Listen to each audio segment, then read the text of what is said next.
So, hi everyone. Good to be here. Before starting my presentation about Sens, I will give you a very short explanation of who am I. I started as CEO for Sens in October last year.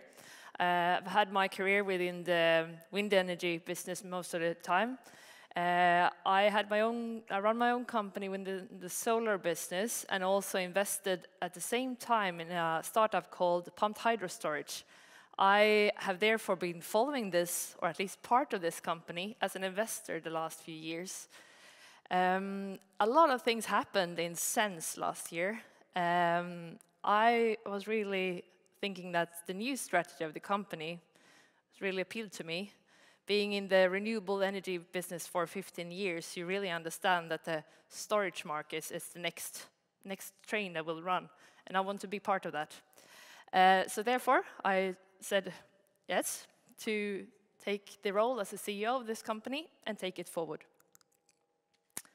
So, Sens, like I mentioned, this company has made a huge turnaround last year. It has been in the energy business for over a decade, and it has a lot of experience from developing energy projects, from identifying to making the feasibility studies to construction, and then also optimizing the actual assets. The energy technology that the company has been focusing on before has all been in terms of heating. So it's been heating, district heating and district cooling.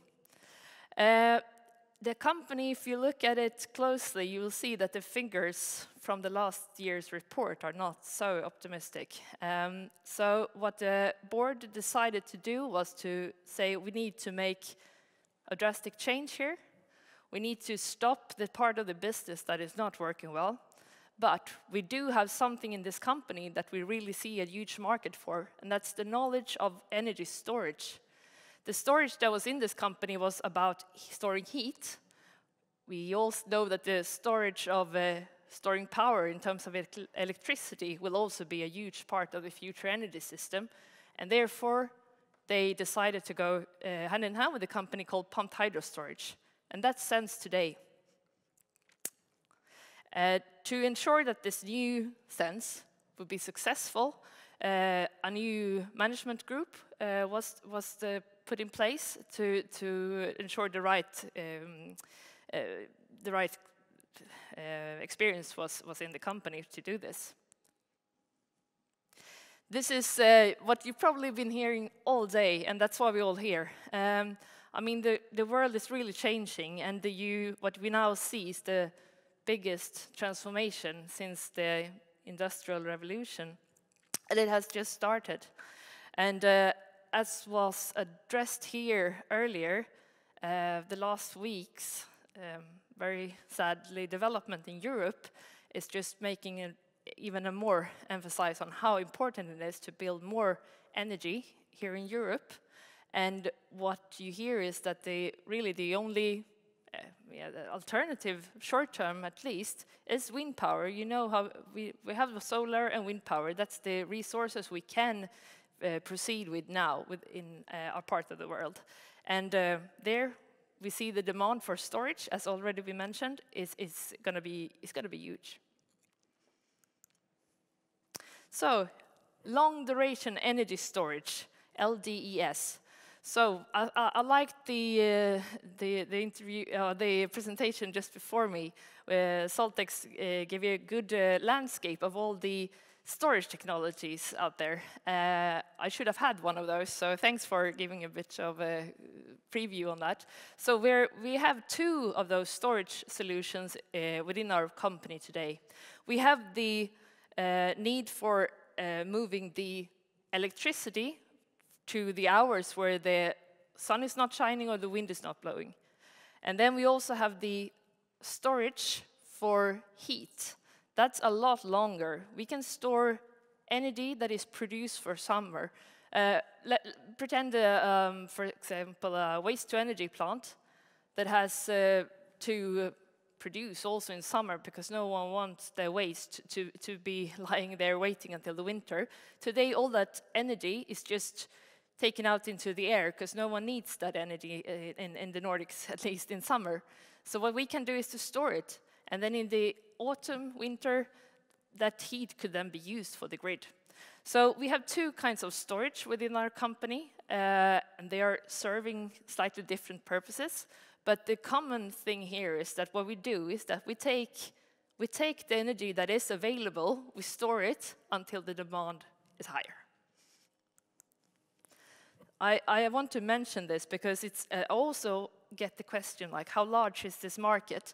And I think no one knows, to be honest. That's why no one is giving a really good answer. What I've got informed by a report made by McKinsey on this long duration energy storage, they are claiming that 10% of all energy in terms of electricity produced will be stored before used. So if you think of 10% of all the electricity that is produced in the world is believed would be stored before use, then you realize that this is a market. And given that we're not really doing this at all that much today, there's going to be a huge demand out there. So, like I mentioned, we got two legs in this company.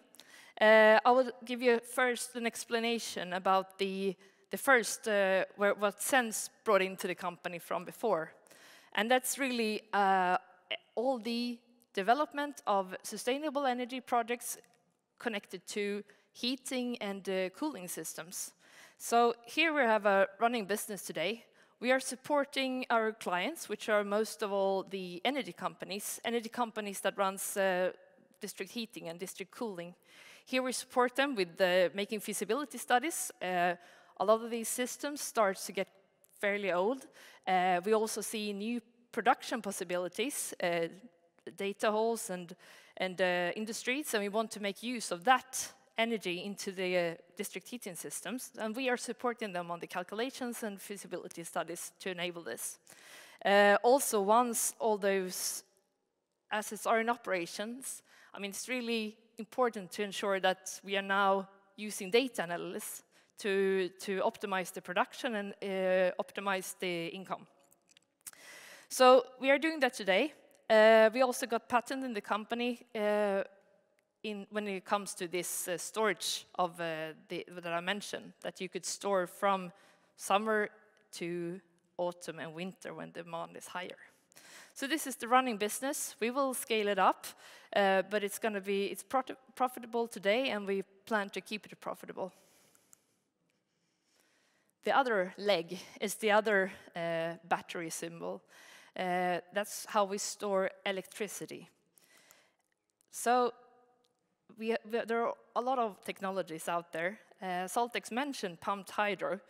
Really, it's a proven technology. It's existed for over 50 years. I would say 100. It's quite basic, really. When the electricity is cheap and you have a lot of electricity available, you use that electricity to pump up water to a higher reservoir. And when the demand is higher and prices are rising, you let that water go again back to the other reservoir, creating hydropower. So it's not more rocket science than that. So it's efficient, and it's efficient for storing large amounts of energy. So that's how we, if you compare it to a battery, we are doing a large scale where you want to balance solar and wind power to the grid. However, I think there are one reason why this is not built in a large scale today. One of those reasons is that it's actually would be some environmental impact on the place where we want to build this. And I think this is what really, since I worked with development of wind power, of large wind powers, or wind farms, I realized that the permitting process is very long in these sort of projects. And this is what pumped hydro storage wanted to do, and what we at Sens are now doing. Instead of placing these pumped hydro storage assets up in an Alp lake or in the Swedish mountains, we are looking into how can depleted mines be turned into a pumped hydro storage asset. So when we are using something that is already been, humans have already been there, putting their impact on the environment, and now we are reusing that for a new purpose.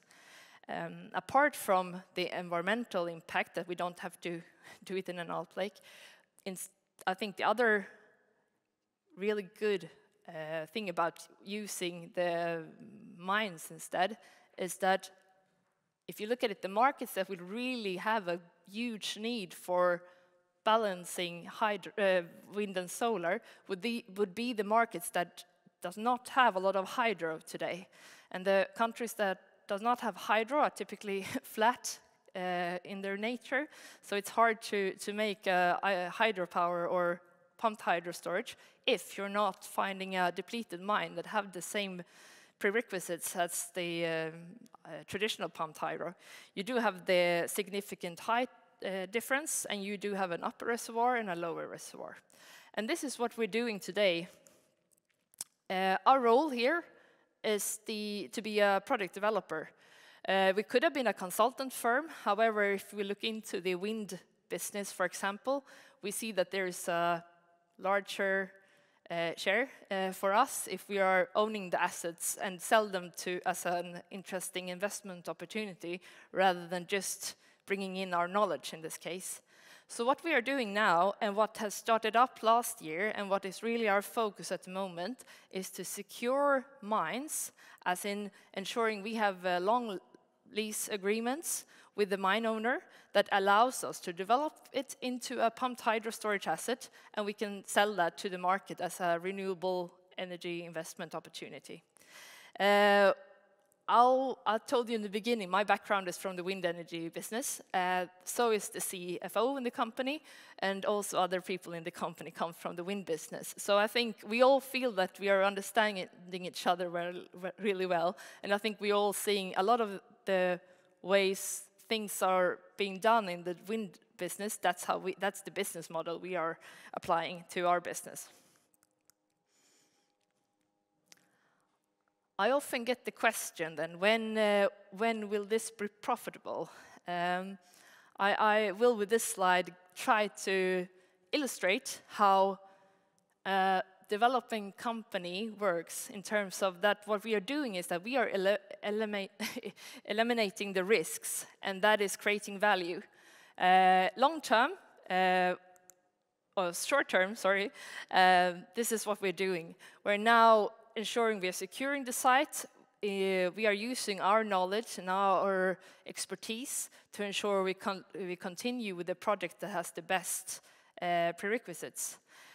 We do see that there is already there an interest for investors to collaborate with us to take part of those projects, and I think that would be a realistic way of continuing how we work today. So that means we should not wait until one of these projects are being built before we can, gain profit from them. However, our long-term goal is really to instead have the asset as keeping it more to us and sell it later on. I mean, this is really the business model that we see that would be most profitable for us long-term. So, I told you we are focusing on this a lot at the moment, and we are on a few markets, mainly in Europe. We are also in South Africa. South Africa's got more than 90% from fossil fuels today. They have pointed out their energy system, where they want to go towards renewables, as one of their 4 key focus areas from the government. They have fantastic resources for solar and for wind, so they do need the storage in their future renewable system. And luckily, they do have more than 6,000 of depleted mines in the country. So we have an organization in place there that are now scouting these assets, looking through which ones of those that we think fulfills the right criteria, so we can bring them on to our portfolio. I can mention Sweden as well. We are focusing together with Detta, that has a lot of connections and relationships in this business in Sweden. So we're together now scanning also in the Scandinavian market to see which mines would be the most profitable for us to proceed with. I'd like to mention this. This is being on a market that's not really there today. It's always challenging, but that's also I think most, what can I say, interesting bit of the work. We are now part of a council that formed last year. This council is really looking into worldwide what technologies out there are there to fulfill this need that we will have of long duration energy storage. And I mean, really, it's such a it's such a good thing for us that we can sit in the same small groups as, you know, Google and Microsoft, and they tell us what they want, and we are really part of shaping that market as well as developing our projects. I mentioned before, we have a new management team in place. I've talked a lot about me. I'm also very happy to have Richard Tullberg in place. He's got experience both from banking and from the developing company called OX2.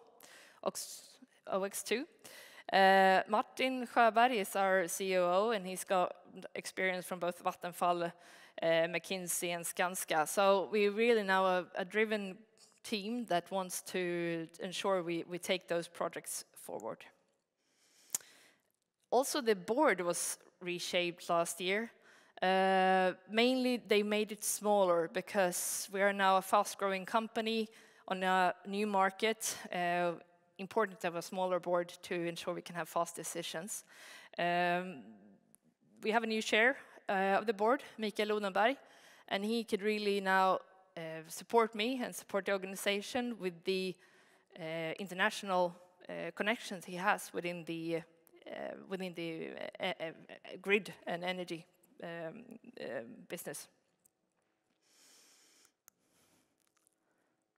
So, to summarize this presentation, like many other companies here, we see a mega trend. We see how we are now going towards electrification in the world, and really intensified the last few weeks in Europe. We see that to be able to have a stable grid with solar and wind, we also need storage. We have technology from an experience from long duration energy storage of heat. We pumped hydro storage, building up a pipe of projects that we will ensure can contribute to stabilizing the grid in the future. So focus for me and the business in total is really to keep the profitability on the existing running business, and at the same time build up this portfolio so that we could take in investors that are interesting to join us there.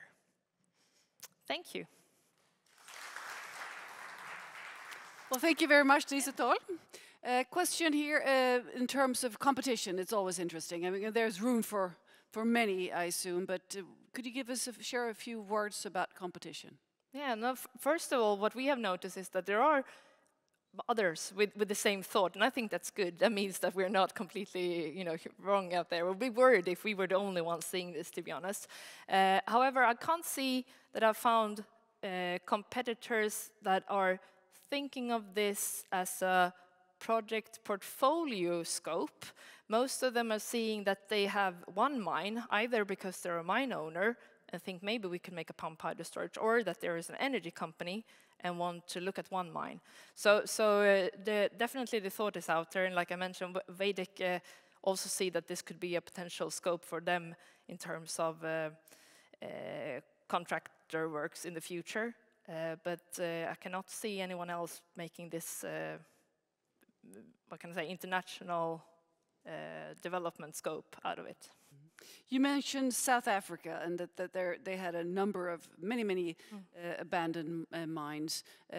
Do you have any idea of what it looks like globally in terms of abandoned mines? Oh, no, I don't have the figure of abandoned mines in the world. I mean, we are obviously, when we are looking into which markets we want to be at, abandoned mine, numbers of abandoned mine is obviously one thing, but also to remember there are also a lot of other factors that plays into to be attractive market for us. But there's plenty of holes in the ground that you could use. Plenty of holes in the ground, yeah, definitely. Oops. All right. Well, best of luck. Thank you very much. Thank you.